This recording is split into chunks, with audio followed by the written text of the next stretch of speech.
el tomo 1, el capítulo 3, estamos cerrando, además de los positivistas y otros tantos otros, cómo la ciencia se ha dogmatizado, que ha invadido también las posiciones de la teología, que hemos cometido errores, no solo los teólogos que han frenado la historia, y nos quedamos en esta parte, el subtítulo en inglés, una epidemia de negación. En la página, entonces en la página 112, comenzamos con el segundo párrafo. Los que tienen, Los que tienen el PDF que le mandó Roberto. y los que tengan el libro. Y los que tienen el libro, sí, por favor nos dan la página para irlo anotando. Y va a ser interesante que lo que tengan el libro, cualquier otra traducción, que la comenten. Aquí dice esto y esto y esto, y así va a ser el estudio más enriquecedor.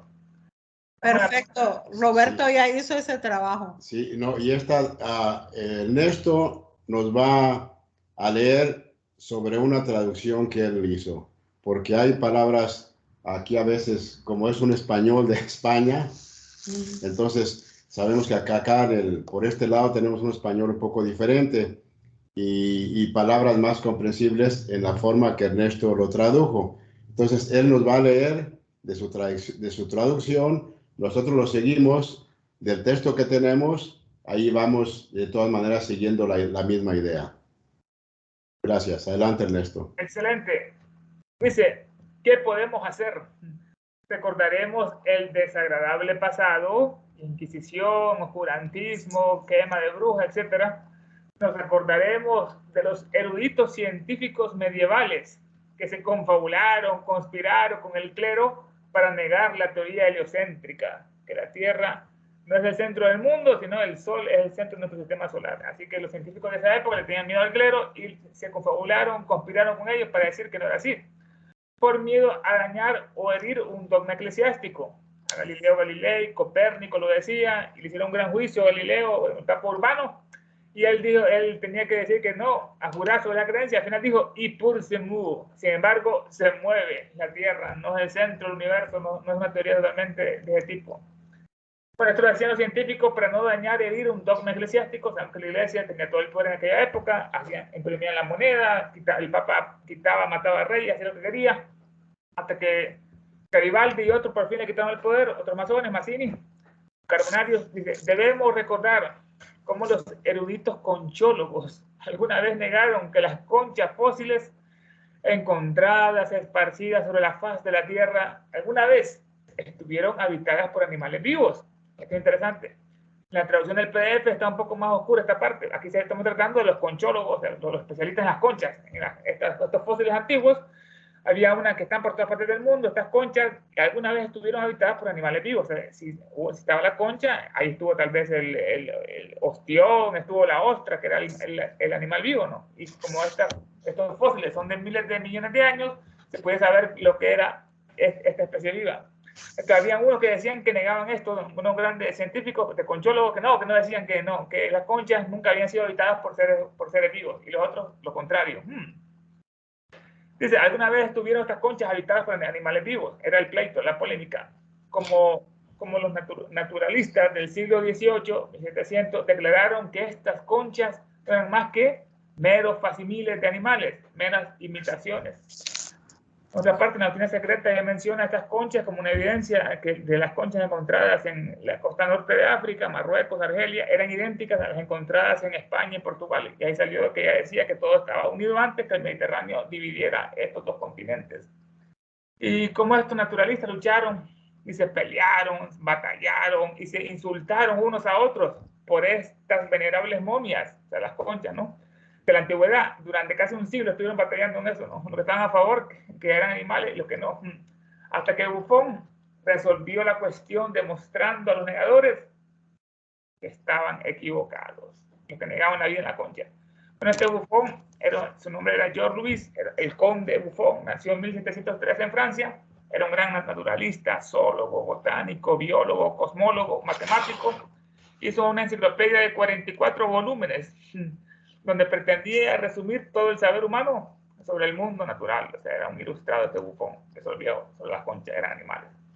Seguramente una concha de ostras es cualquier cosa menos trascendental en este punto, ¿no? Y debería ser un tema bastante palpable para cualquier estudio exacto, ¿no? Y si los científicos no pudieron ponerse de acuerdo sobre esto, difícilmente podemos esperar que crean en absoluto que formas evanescentes de manos, rostros y a veces de cuerpos enteros aparezcan en las sesiones de los medios espiritistas cuando estos últimos son honestos en ese punto. En las conchas se aprecian así físicamente bien todas estas cosas, eran ostras, son moluscos invertebrados de agua salada. No tienen columna vertebral. Bueno, y estos conchólogos no se ponían de acuerdo en algo tan evidente como esto. ¿Cómo es posible que los científicos van a ponerse de acuerdo en las apariciones de fantasmas, de los espiritistas, en los medios, exactamente, cuando estas formas evanescentes, estas son que se desvanecen, estas formas y se fuman como el humo o el vapor? Así pasaba con los fantasmas. Aparecían en las sesiones manos que escribían, rostros y a veces cuerpos enteros, como Catalina King y Crookes. Aparezcan en las sesiones de los medios cuando estos son honestos, son auténticos de estos medios. Existe cierta obra que podría ser una lectura muy provechosa para las horas de ocio de los hombres de ciencia escépticos. O sea, ¿qué obra tan que bueno leer? Pues meter al televisor. Se trata de un libro publicado por Florence, el secretario perpetuo de la Academia Francesa, titulado el libro Historia de las investigaciones de Buffon. Florence se llama Pierre Marie, nació en 1794, era un francés, biólogo, fisiólogo, médico, considerado como uno de los fundadores de la neurobiología experimental. Realizó una gran tarea en el desarrollo de la anestesia, las operaciones, los dentistas, los dientes. Descubrió que la mente, dice él, se encuentra en el cerebro y no en el corazón, como todo el mundo pensaba, ¿no? Son diferentes centros en el cuerpo humano. Este era Florence, secretario perpetuo de la Academia Francesa. Y esa obra que está él promocionando es la historia de las investigaciones de Buffon para los científicos y escépticos en sus ratos de ocio que la lean. El autor muestra en el libro cómo el gran naturalista Buffon combatió y finalmente conquistó, venció a los defensores de la teoría del facsimil, que eran las conchas, eran imitaciones de animales, no querían ser vivos, decían esto, ¿no? Así que los combatió Florence y finalmente los conquistó, como Atila o otros en Icán. Y como estos defensores de las conchas, que eran imitaciones animales, como estos siguieron negando todo lo que había bajo el sol, como ocurrió en la iglesia y en la ciencia también, siguieron negando todo esto. Qué linda expresión, ¿no? Hasta que a veces el cuerpo erudito caía en una furia, en una epidemia de negación, que es el subtema que estamos empezando esta obra, la epidemia de negación de estos científicos que negaban todas las evidencias que están bajo el sol, que las conchas habían sido seres animales. Negaron a Franklin y a su refinada electricidad. Estos científicos escépticos se rieron de Fulton y su vapor concentrado. Votaron al ingeniero Petermont para colocarle una camisa de fuerza por su oferta de construir ferrocarriles. Y miraron a Harvey desconcertado, confundido, y proclamaron a Bernard Palissy tan estúpido como una de sus propias ollas. ¿Quiénes eran todos estos? Bueno, a Franklin, sí, muy conocido, Benjamin, le negaron los científicos su refinada electricidad, dice. Este nació en Boston en 1706, una ciudad muy masónica.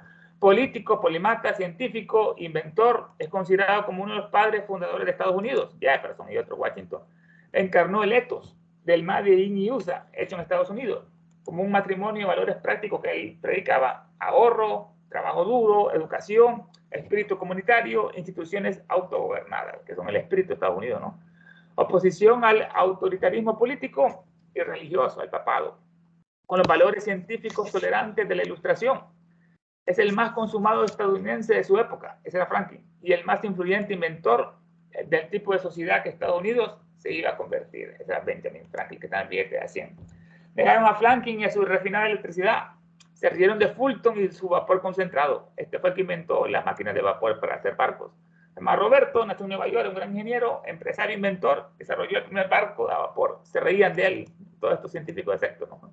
Votaron que el ingeniero Perdonat, para colocar una camisa de fuerza, por su oferta de construir ferrocarriles. Bueno, este Perdonat, Alberto se llamaba Augusto, desde 1801 en París, fue ingeniero ferroviario, intervino activamente en la implementación del ferrocarril en su país. Se llamaba un loco, imagínense, este gran ilustrado como Daguerre también.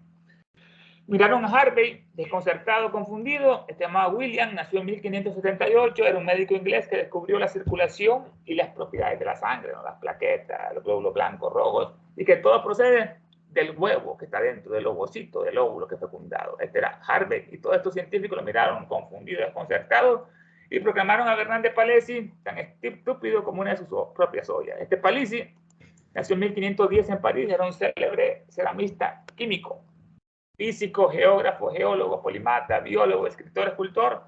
Después de 16 años de intentos frustrados, produjo una loza esmaltada parecida a la porcelana china. 16 años estuvo en prueba y error. Participó en la fundación de la Iglesia Reformada Protestante y encarna el genio universal en Francia en el Renacimiento, ¿no? Como Da Vinci y tantos otros. Esto muestra la obra de Buffon, que narra todo esto, como los grandes innovadores han sufrido la picota, han sufrido el ostracismo, la persecución, no solo de los religiosos, sino también de los propios científicos. En su obra, tantas veces citada, Conflicto entre religión y ciencia, la comenta mucho, muy interesante, el autor es el profesor Draper, muestra él una decidida propensión a patear el rayo de la balanza de la justicia y achacar todos estos impedimentos al progreso de la ciencia exclusivamente. ¿Quién es culpable? El clero. Eran enemigos mortales, ¿no? Hasta que venció la ciencia, venció la religión ya en 1800 con la Ilustración. Esa obra, Conflicto de Religión y Ciencia, fue publicada en 1875, 2 años antes que esta obra, y sin ver lo que fue en 77, el mismo año de fundación de la sociedad. Este profesor Draper, William, nació en 1811, era un gran químico, historiador de Estados Unidos. Era físico, profesor universitario, filósofo. Estudió las historias de las religiones. Por eso que hizo esta obra muy interesante, Conflicto entre religión y ciencia. Dice él, bueno, que muestra en su decidida obra la propensión a patear con el rayo de la balanza de la justicia, de la gran diosa Temis, y achacar todos los impedimentos del progreso de la humanidad, exclusivamente, ¿quién ha sido? El clero, el papado, estos que les gusta que los ponieran a ellos como dioses siendo grandes demonios. Con todo el respeto y admiración que se debe a este elocuente escritor y científico, dice ella, ¿no? A Draper, respeto y admiración, debemos protestar y dar a cada uno lo que le corresponde, que es una de las cosas que ella hizo bastante, a cada quien lo que le corresponde, ¿no? Cada quien lo suyo, como decía nosotros, ¿no? El trabajo lo hará libre. Debemos protestar y dar a cada uno lo que le corresponde, ¿no? No solo el clero ha sido enemigo de la ciencia, del progreso. Muchos de los descubrimientos arriba enumerados, electricidad, máquina de vapor, tren, etcétera, son mencionados por el autor del Conflicto, el doctor Draper. En todos los casos denuncia la amarga e enconada resistencia por parte del clero y guarda silencio sobre la posición similar que invariablemente experimenta todo nuevo descubridor a manos de la ciencia, no solo el clero. Más claro no está esto que denuncia a él esa amarga enconada, que es irritante, que dura mucha resistencia por parte del clero, y guarda silencio sobre la posición similar que invariablemente experimentó todo nuevo descubridor a manos de la ciencia, no solo a Giordano Bruno. Su afirmación en nombre de la ciencia de que el conocimiento es poder, que nosotros es saber es poder, ya vemos de dónde viene esta frase muy conocida, fue Draper que la colocó, el conocimiento es poder, es muy cierto, ¿no? El saber y poder están unidos, la inteligencia arriba, en la corona, Keter. Esto es indudablemente justo. Conocer es poder. Entre más sabe, más poderoso se vuelve. Pero el abuso de este poder, ya sea si procede del exceso de sabiduría o de la ignorancia, y sus efectos son igualmente odiosos, detestables y desagradables. Los abusos del poder, ya sea la sabiduría, vimos, ¿no? Y la otra ignorancia, que es la villa. Decía Sócrates, el filósofo griego, que la ignorancia es la madre de todos los males. La ignorancia, que es la villa. Le quitamos la A, queda villa, que es sabiduría. Le colocamos la A y es lo contrario, ignorancia. Esto es el sánscrito, es un lenguaje más perfecto que hay. Esta es una nidana principal, lo que es el conocimiento, está en Yama Niyama, también lo mencionan en los Yoga Sutras de Patanjali, lo que es la villa como uno de los males que hay que vencer en este mundo. Así que el abuso de poder, ya sea que se procede del exceso de sabiduría o de ignorancia, y sus efectos son igualmente odiosos, detestables y desagradables, como ocurrió en la Inquisición, en la Edad Media, el oscurantismo. Además, ahora el clero está silenciado, ya está vencido, ya no habla. Sus protestas apenas se notarían hoy en el día en el mundo de la ciencia. ¿A quién le importa hoy el papado, no? Todos los países pobres, miserables, ignorantes. Pero mientras la teología se mantiene en un segundo plano, ya estaban bambalinas, ya fueron derrotados por la luz de la ciencia, la ilustración que los iluminó y los calcinó a estos sacerdotes. Pero mientras la teología se mantiene en su segundo plano, los científicos han tomado el cetro del despotismo con ambas manos y lo utilizan, lo blandan como los querubines y la espada flamígera del Edén, para mantener a las personas alejadas del árbol de la vida inmortal y mantenerlos siempre dentro del mundo de la materia perecedera, como estaban en la caverna de Platón, viendo solamente sombras que tomaban por realidades. Esta es la parte muy interesante. Ya no están los teólogos, ahora quien toma el cetro del poder han sido los científicos, toman a doble mano, dice, el cetro del despotismo y lo manejan como lo quieran.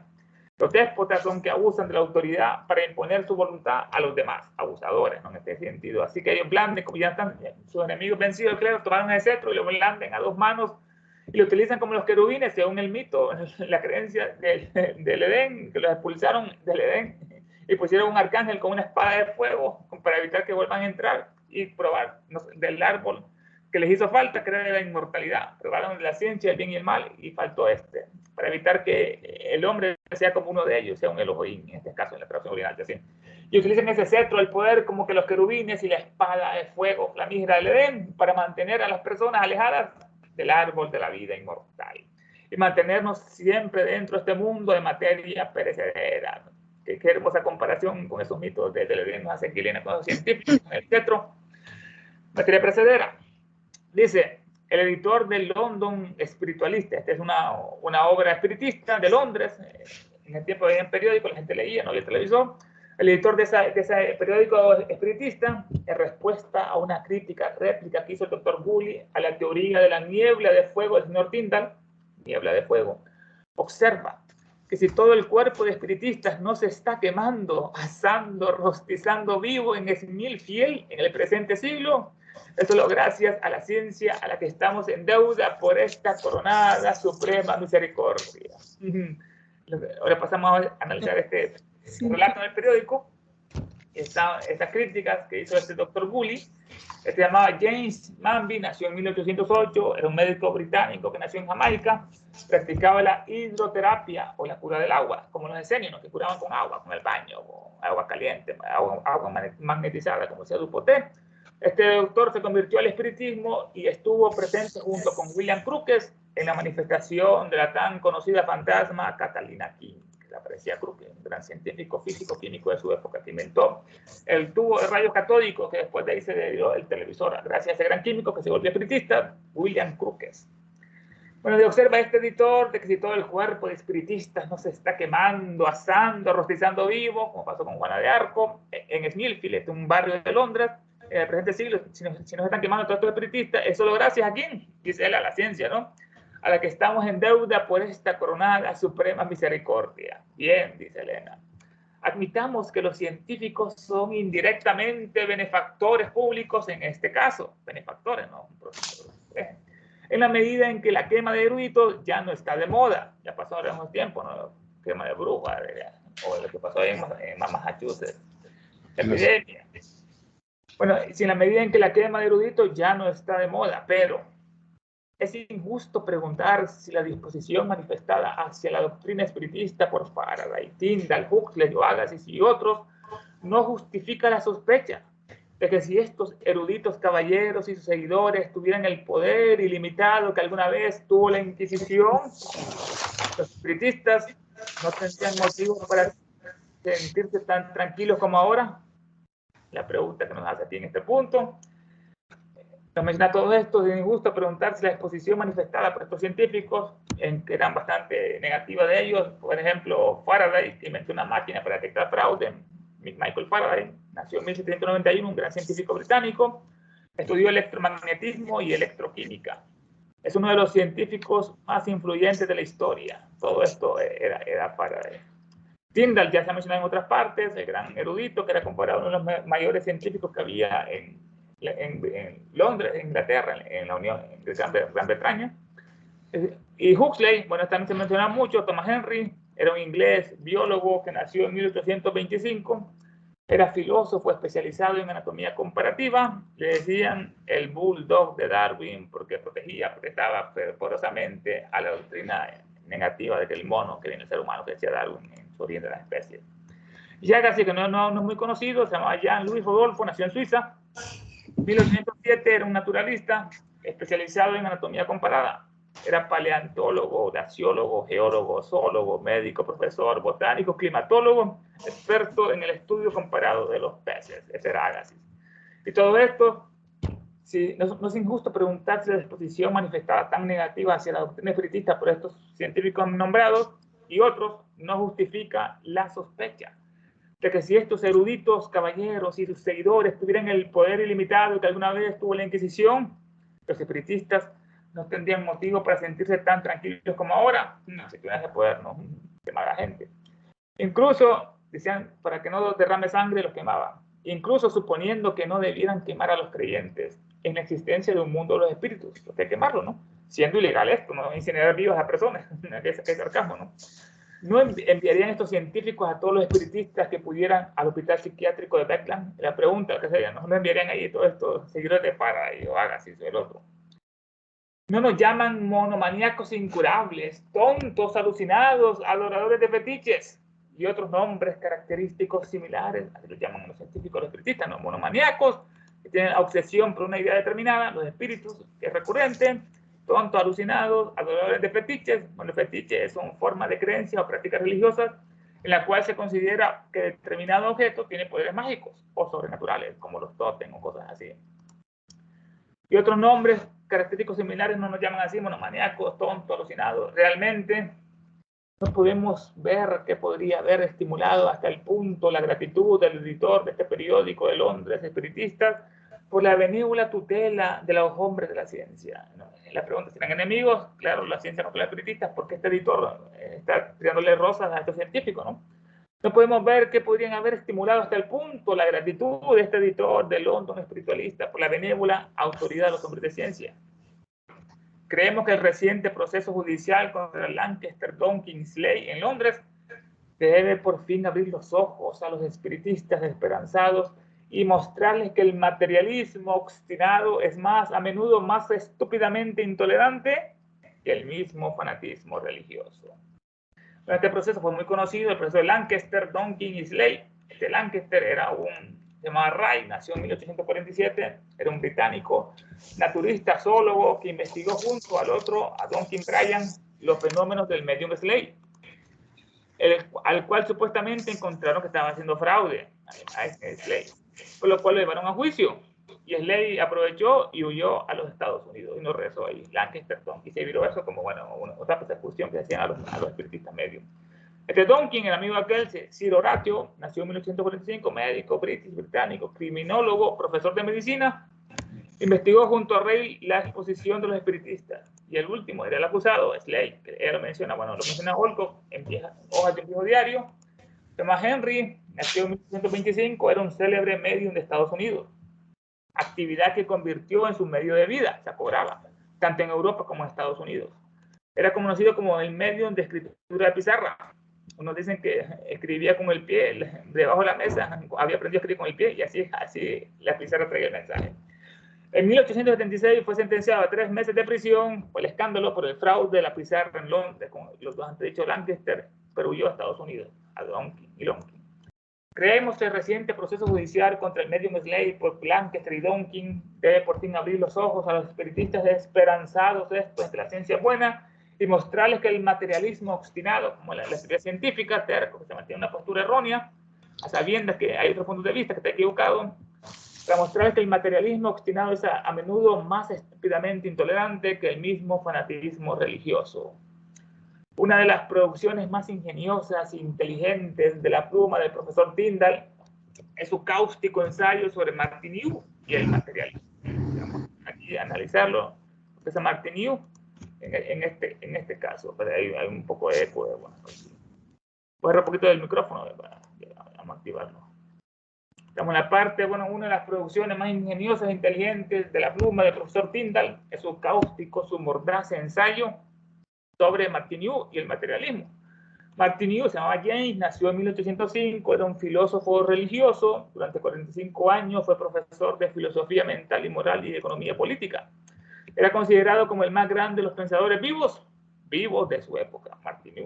Que escribió Tyndall sobre Martigny y el materialismo. Al mismo tiempo se trata de un ensayo que en el futuro el autor estará sin duda muy dispuesto a recortar, eliminar ciertas groserías imperdonables de expresión a Tyndall. Por el momento, sin embargo, no nos ocuparemos de ellas, de esos defectos, sino que consideraremos lo que tiene que decir sobre el fenómeno de la conciencia que tanto nos atañe, la conciencia, que es el purucha. Cita esta pregunta del señor Martillo, muy interesante. Cuando un hombre puede decir siento, pienso o amo, pero ¿cómo se infunde en la conciencia en esto? Ese es el problema. En la traducción que está en el PDF dice lo siguiente: cuando un hombre piensa, siente y quiere, ¿cómo actúa la conciencia? Que pone ese puente entre las acciones con la mente, con el cerebro. Dice, ¿cómo se infunde la conciencia en estos estados mentales de sentir, pensar y amar? O sea, son distintos estados. ¿Cómo reacciona lo que es la conciencia con esto y el cerebro, ¿no? Y así responde él: el paso de lo físico del cerebro a los hechos correspondientes de la conciencia es impensable. De lo físico del cerebro a los hechos correspondientes de la conciencia, como dijimos, amar, querer. El puente de esto es de Foucault, como tenemos en otras partes, en la estancia 5, Foucault, el hijo de la jerarquía. Secundario, Foucault es el puente que une la materia con la mente, materia-mente, la conciencia, esa es la antankarana que se debe ir construyendo poco a poco. El Mayavir Rupa que estamos analizando era un cuerpo que los adeptos tejen y lo pueden formar cualquier apariencia porque es un cuerpo atómico molecular y ellos tienen poder sobre ese Mayavir Rupa. Dice en la traducción de esto mismo: no es posible concebir el transporte del funcionamiento cerebral a los correspondientes hechos de conciencia, querer, amar y lo que es pensar. Y la respuesta dice: no es posible concebir ese transporte, ¿qué pasa? O ese funcionamiento cerebral a estos correspondientes estados de conciencia, ¿cómo se unen, no? Concebido, dice ella, que en el cerebro ocurren un pensamiento definido y una acción molecular ocurren simultáneamente. Esto está muy interesante, ¿no? De dónde vienen nuestros pensamientos, nuestras imaginaciones, vienen, dicen los científicos, de una acción molecular dentro del cerebro. Cambian las moléculas y por eso cambian los pensamientos. Concedido. Hay un puente entre estos dos, entre lo que es el pensamiento definido con una acción molecular ocurren simultáneamente. No poseemos el órgano intelectual, ni aparentemente ninguno rudimento de este órgano, que nos permitiría pasar por un proceso de razonamiento de uno a otro. La respuesta que da, en este caso, ¿no? No tenemos los ojos, los órganos son los ojos, ahí entran los rayos de luz, la onda sonora va al oído y cada quien tiene su especialización, pero en este caso, del cerebro a la conciencia, no tenemos ese órgano intelectual, ni aparentemente ningún rudimento del órgano, puede ser la glándula pineal, que todavía la ciencia no sabe para qué está hecha. Dicen ellos, para la ciencia materialista occidental, que nos permitiría pasar de un proceso de razonamiento a uno a otro. Pasar del pensamiento definido a la acción molecular. Se movió una molécula, serotonina, dopamina, y ocurrió un cambio de pensamiento que ocurre en el cerebro físico. Aparecen juntos el pensamiento con la acción molecular. Están juntos estos dos, pensamiento y acción molecular. Pero no sabemos por qué. Dice el PDF: suponiendo que un pensamiento definido coincida simultáneamente con una acción molecular en el cerebro, no poseemos ni rudimentariamente siquiera el órgano intelectual que nos permita descubrir por el raciocinio el enlace entre el pensamiento y la acción cerebral, que coinciden sin que sepamos por qué. Esta es la traducción del libro, el PDF, de Climent Terras. Si nuestras mentes y nuestros sentidos estuvieran tan expandidos, fortalecidos e iluminados como para permitirnos ver y sentir las moléculas mismas del cerebro, aun cuando nuestras mentes y nuestros sentidos fuesen capaces de percibir las moléculas cerebrales anteriormente dichas, si fuéramos capaces de seguir todos sus movimientos, todas sus agrupaciones, todas sus descargas eléctricas, si es que existen, y si conociéramos íntimamente los correspondientes estados de pensamiento y sentimiento, estaríamos tan lejos como siempre de la solución del problema. ¿Cómo se conectan estos procesos físicos con los hechos de la conciencia? Qué tremenda párrafo de Tyndall con Martiniu acerca de este caso. No tenemos ese órgano ni rudimentariamente expresado. Y dice aquí una parte muy interesante: si nuestras mentes y nuestros sentidos, parte de la percepción, que es la unión de estos dos, ¿no?, estuvieran tan expandidos, si se expandieran más nuestras mentes, nuestros sentidos, estuvieran más fortalecidos e iluminados, nos da triple iluminación, fortalecimiento y expandir, como para permitirnos ver y sentir estas moléculas mismas del cerebro, dopamina, serotonina, etc., aun cuando nuestra mente y nuestros sentidos fuesen capaces de percibir las moléculas cerebrales, si fuéramos capaces de seguir todos sus movimientos de estos neurotransmisores, cómo actúan en las neuronas, en las capas del cerebro, en el tálamo, todas sus agrupaciones de estas moléculas, todas sus descargas eléctricas. Hasta después se descubrió que las neuronas se comunican por el impulso eléctrico, como la electricidad, que los axones tienen mielina, y así salta lo que es el potencial de membrana de las neuronas. Si es que existen estas descargas eléctricas, si es que existen, después descubrimos que sí.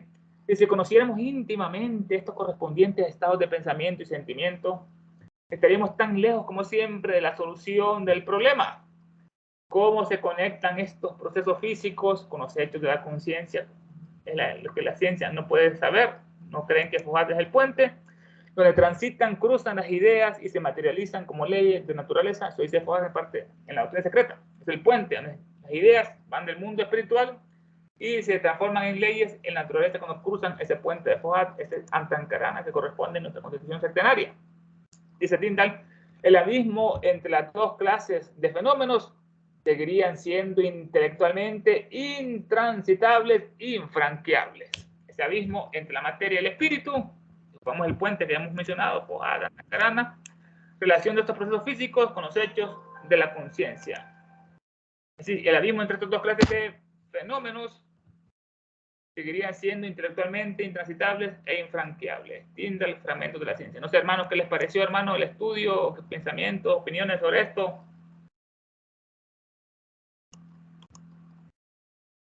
¿Están ahí?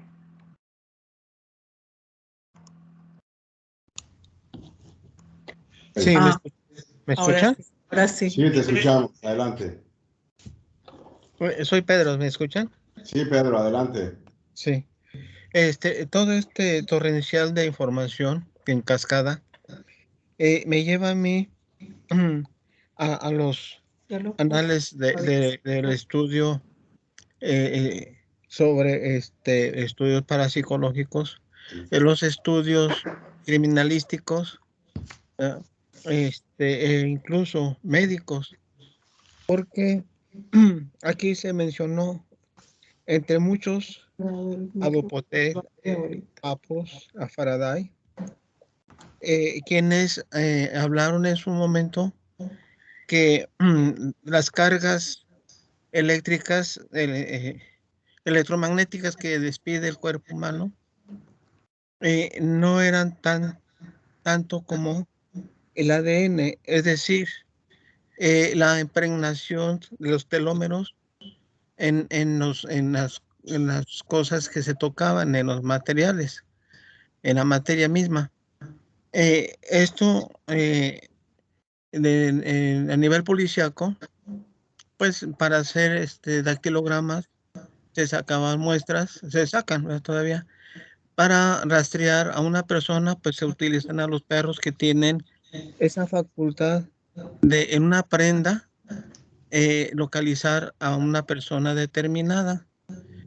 En la parapsicología era más útil una prenda usada de la persona a quien iban a contactar que su propia fotografía, puesto que esa prenda estaba cargada de todas esas cargas, una electrostática muy poderosa, donde iba precisamente ese ADN, iban los telómeros, iba la telomerasa, iba toda la información de la persona que había usado la prenda. Insisto, esto para la medicina, esto para la policía y para aquellos que querían rastrear a una persona, ya sea por medios de los llamados,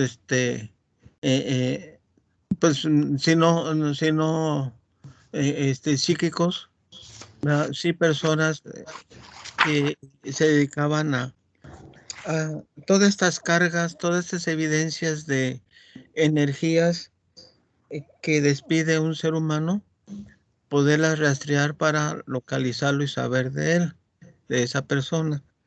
Hay mucho que hablar sobre pues, varios autores aquí que estuve yo captando me acordé de estos 2, 3 que mencioné, pero pues están muchos, están, por ejemplo, pues mismo Franklin, Florence, Fulton, Harvey, Bernard, ¿quiénes más recuerdo? Me recuerdo a muchos más, muchos, que aquí se mencionaron, todos colaborando en cuanto a lo que es la plasmación del ser humano sobre los objetos.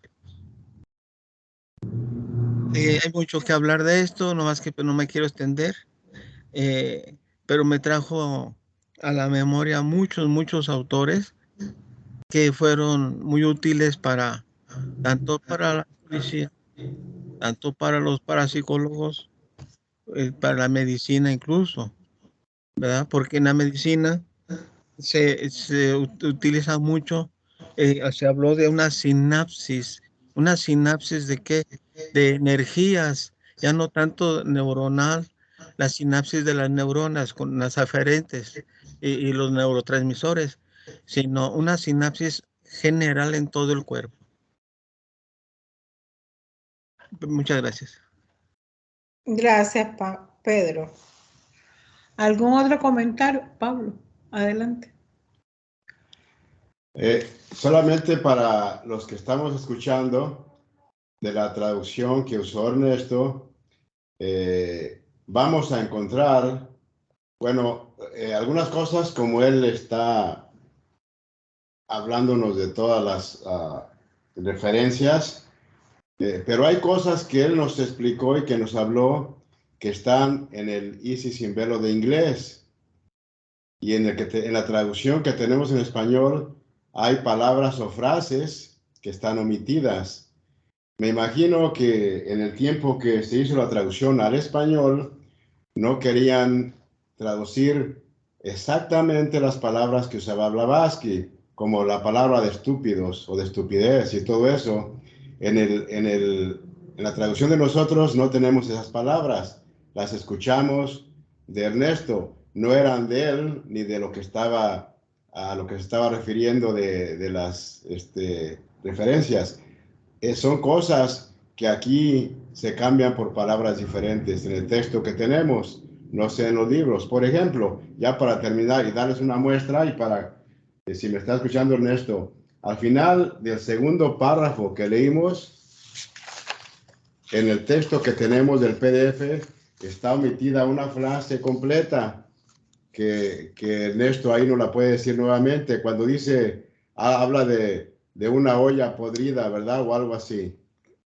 ¿Cómo dice él? Cuando habla de Palissy. Tan estúpido como una de sus propias ollas. Exacto, y eso no lo tenemos nosotros.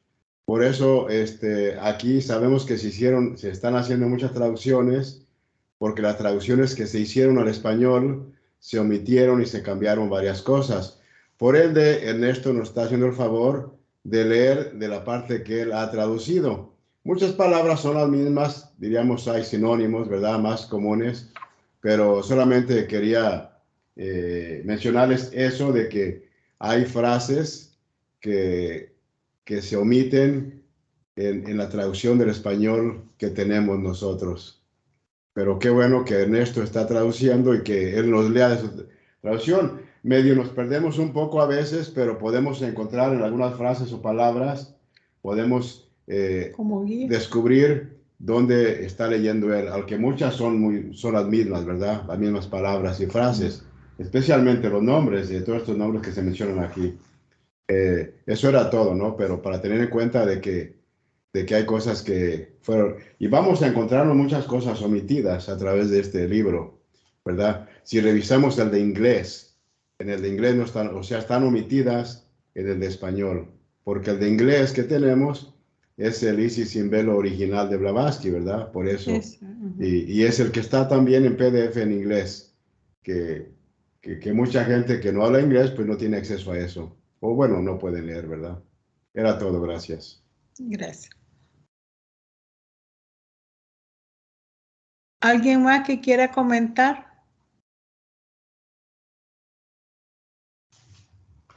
Es bastante profundo, así lo que está diciendo Roberto en el caso, cuando uno mira traducción en inglés, Los traductores de esta obra se llamaba Federico Climenterre. Él tomó muchas atribuciones que no eran suyas. Incluso él lo menciona en el prólogo de esta obra, traducida al español, de que tuvo que hacer una libación, que no fue una traducción directa, y dice él, porque cada párrafo corresponde con las ideas. Dice él, lo correcto que hubiera sido es que hubiera escrito tal como ella lo mencionó, que era una fuente directa, como que se siente más poderosa y más clara la mente de Elena con estos pensamientos, porque ella aprendió inglés con los maestros, y Olco le ayudó bastante en la redacción, pero Climenterre como que se apodera mucho y como que le mete más de su parte, y así hace esta obra como que la opaca bastante a los pensamientos claros de ella. En la misma parte que estamos leyendo sobre cómo negaron a Franklin y su refinada electricidad, se rieron de Fulton, dice acá, y su vapor concentrado, votaron al ingeniero, perdonan.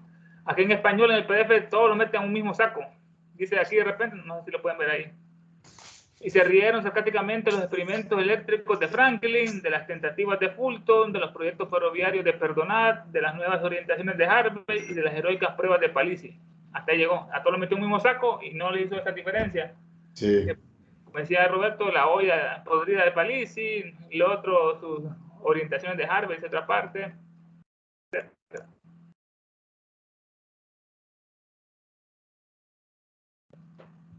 Gracias por esa aclaración, Ernesto, del traductor. Y, en fin, pero bueno, ahí vamos encontrando eso poco a poco.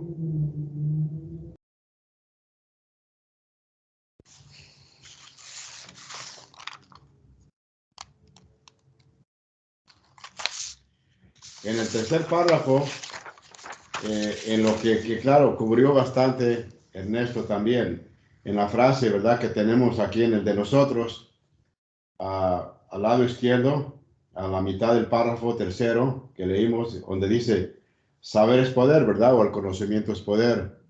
Y él nos explicó muy bien sobre esta frase y basándose de otros escritos.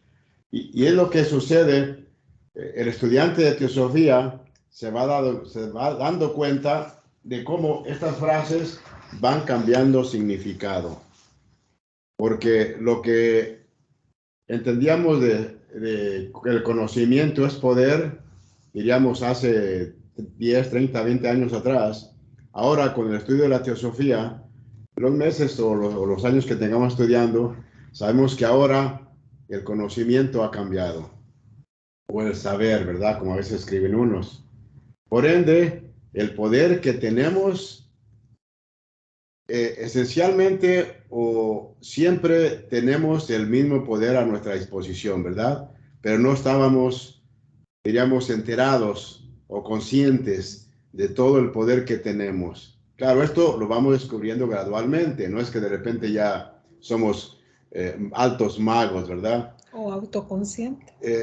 Claro, o completamente autoconscientes, pero gradualmente el estudio nos nos hace que descubramos y vayamos develando todos estos poderes latentes en el ser humano. Por ende, ahí está el tercer objetivo, ¿verdad?, del estudio, de descubrir estos poderes psíquicos latentes en el ser humano. Inexplicables. Inexplicados. Inexplicables. Sí, inexplicables no, porque sí son explicados. O sea, inexplicados porque no se han explicado. Entonces, ahora vemos también lo que va creciendo la responsabilidad al ir descubriendo estos poderes, porque la Constitución septenaria nos da un poder que nos empezamos a dar cuenta de quién realmente somos y cuáles son las vestiduras. De que todo lo que yo pensaba que era son simplemente vestiduras, ¿verdad? Por ejemplo, el cuerpo físico, el cerebro, todo eso son vehículos y vestiduras. O ya sean órganos para el cuerpo, pero también son vehículos, porque luego los pasamos al vehículo astral. Luego tenemos la parte mental, ¿verdad? La parte psíquica. Por ende, sabemos que en cada pensamiento, por eso ayer decía que lo importante era la intención, ¿verdad? La intención que hay detrás del pensamiento, eso nos da el poder de hacer más bien o más mal. Y la responsabilidad, empezamos a darnos cuenta de la responsabilidad que tenemos, que es un karma que vamos a afrontar tarde o temprano. Ahora, lo que sucede, ya algo breve, es de que mientras vamos estudiando, hay algunas frases también en algunos escritos que, según eso, si el estudiante es muy sincero, empieza a acelerar el karma acumulado que tenía almacenado. Por ende, el estudiante puede experimentar cosas, ¿verdad?, que no entiende o que no esperaba. Y a la vez que, diríamos, uno piensa, he estudiado, he aprendido, pero no he mejorado, ¿verdad? Esto sucede porque vamos dando lugar a estos escandas que se mencionaron, escandas, ¿verdad? Que les vamos dando lugar para que se presenten en esta vida o en estas situaciones.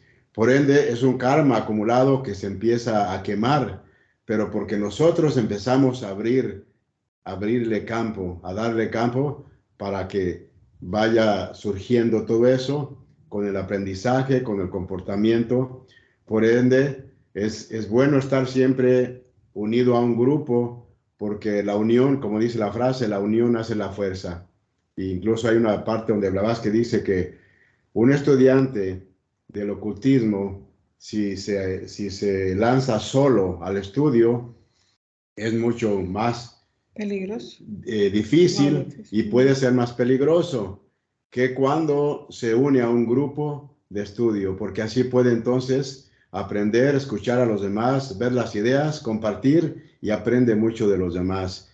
Entonces, diríamos que se une mentalmente y por ende hay una ayuda mental para que podamos entrar en este sendero y no caer en, digamos, en peligros o entrar por lo que a veces le llaman magia negra, ¿verdad? En pocas palabras, hacer el mal a los demás. Por eso el conocimiento es poder, ¿verdad? Pero ahí está, como se mencionó anteriormente, lo dijo Ernesto, ¿verdad? O sea, lo vamos a usar para bien o para mal. Mal se puede decir que si lo uso para propósitos y beneficios personales, es para mal. Si trato de usarlo lo mejor que pueda para el beneficio de los demás, es para bien. Y ese es el objetivo, ¿no?, de la enseñanza teosófica. Y por eso al terminar ayer el capítulo 15 hay una frase que dice, en nuestro estado actual, debido a nuestra ignorancia, estamos bajo la necesidad de reencarnar. ¿Ya? Entonces, y aquí hablando del conocimiento, dice, sin embargo, cuando obtengamos el conocimiento, produciremos un mejor instrumento para nosotros y para todos los demás seres. Entonces, no será necesario escapar. Ese es el capítulo que habló Luis ayer. ¿Alguien más? Faltan 5 minutos. No desperdicien los minutos, por favor. Sí, por supuesto. Ernesto, otro comentario, por favor.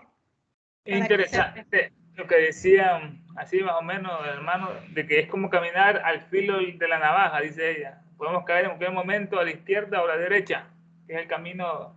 Y lo único que lo diferencia una magia, o la buena con la mala, es la intención. Es la intención de nuestro corazón y nuestro pensamiento, si queremos hacer el bien o no lo queremos hacer, ya sea consciente o inconscientemente. Esta obra es muy hermosa y muy bella, porque trae una profundidad que no se puede comparar con antes leía muchos libros que del sistema DA, como García Márquez, Pablo Coelho, estas que uno se da cuenta que después estos son más bien cortinas de humo, para que no conozcamos lo que es bueno, como decía Platón, lo bueno, lo bello, lo hermoso y lo justo. Y esta obra, bueno, trata una profundidad, y vimos, se le dedica a la ciencia, que ellos lucharon tanto con la iglesia, que después les quitaron la sotana, dice ella, y la tiñeron de blanco con cloro. Y eso son las batas médicas ahora, que ya son supuestamente, como decía en otra parte, los sumos sacerdotes que manejan ese cetro del despotismo, a 2 manos lo manejan como esa espada de querubín, que estuvo bastante hermosa esa parte que estudiamos hoy, que así son los científicos, que no permiten que el hombre pruebe el fruto de la inmortalidad. Muy bueno, muy bueno. ¿Alguien más? O sea, a ver. Y mira lo que dice la de nosotros. A ver. Página. Ahí al final del tercer párrafo, para alejar a los hombres del árbol de la vida mortal. Ah, sí, ahí hay un error en el PDF, ahí me di cuenta. Sí, tú lo dijiste bien, o sea, para alejarlos de la vida inmortal debería ser, y aquí dice mortal. Mortal. Sí, Sí. mortal, sí.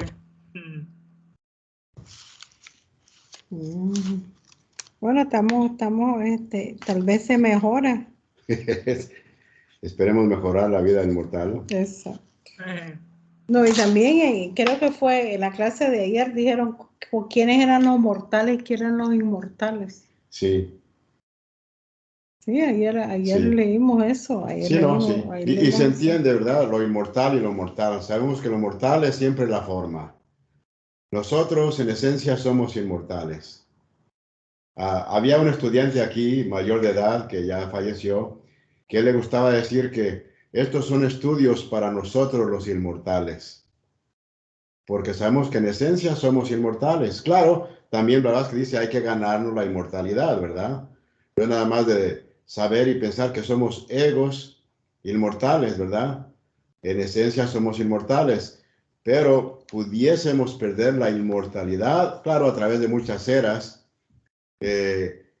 no como egos, sino como vehículos. El vehículo se puede, o más bien todo lo que se logra a través de un gran ciclo, se puede perder si seguimos el camino del mal. Entonces, no es que el ego sí, la individualidad también se puede perder. Lo que nunca se pierde es la chispa divina, la mónada. Eso que surge de aquello, eso jamás puede perderse porque es lo mismo que aquello.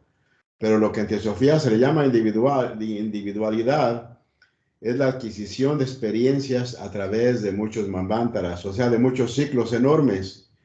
Y se forma es lo que llamamos el ego, la individualidad. Y claro, individualidad es que no es divisible, ¿verdad? Es algo indivisible. Sin embargo, eso puede perderse después de muchas encarnaciones malas, diríamos, egoístas. ¿Eso es el sinónimo de los desalmados?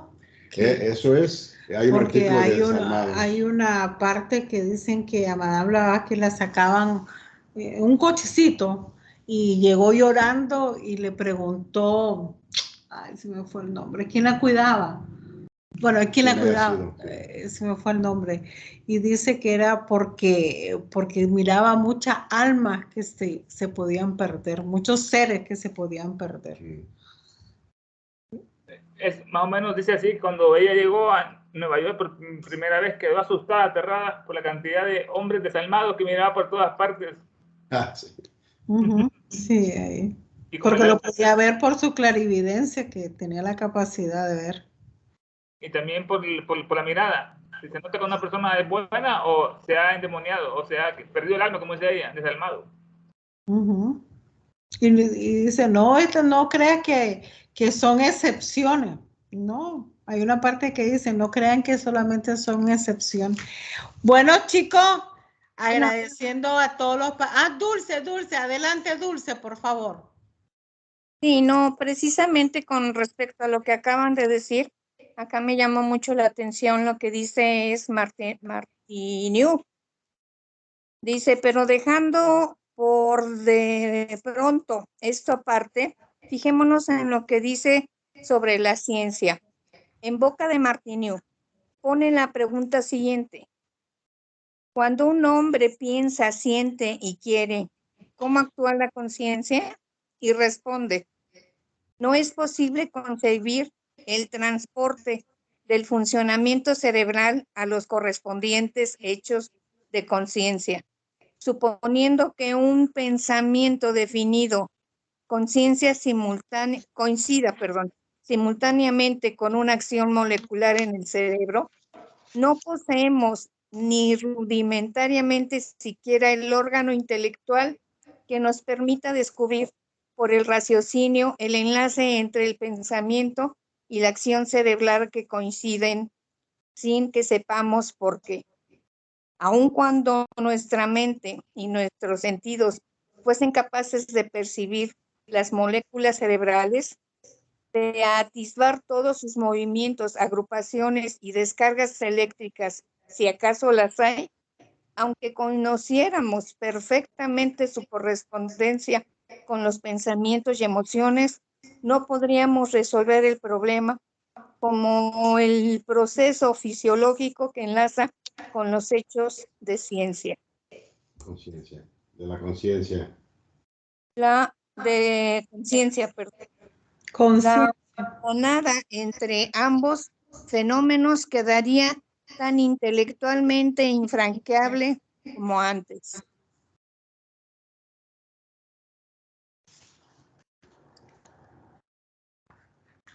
Ahí Sí. lo que estoy viendo es una relación directa entre lo que es un pensamiento con la acción molecular que ocurre en el cerebro. Todos los neurocientíficos, estos decían, fisiólogos, de que los pensamientos son ocurridos por movimiento de moléculas internas, que son las neurotransmisores que más o menos comentamos, como la dopamina, serotonina. Pero todavía dice que es imposible saber cómo ocurre esa unión entre la materia externa con nuestro pensamiento, con nuestro sistema nervioso adentro. Colegios de puente, dice. Porque eso es lo que, una parte que hace Tyndall, que era un gran científico de su época, y dice que todavía ese abismo entre materia y conciencia todavía no se puede plantear para la ciencia, porque ellos no admiten esta sabiduría, que da una explicación más coherente de todo esto. Claro. Así es. ¿Cómo le iban a entender? Sí, porque está muy Y obcecado. por otro lado, bueno, pues también, como dice aquí mismo, ¿no?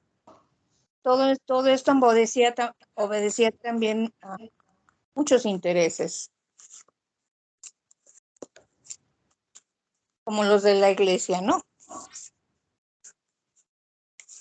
Ajá, ese fue el ejemplo que analizamos de la Edad Media, el oscurantismo. Así es.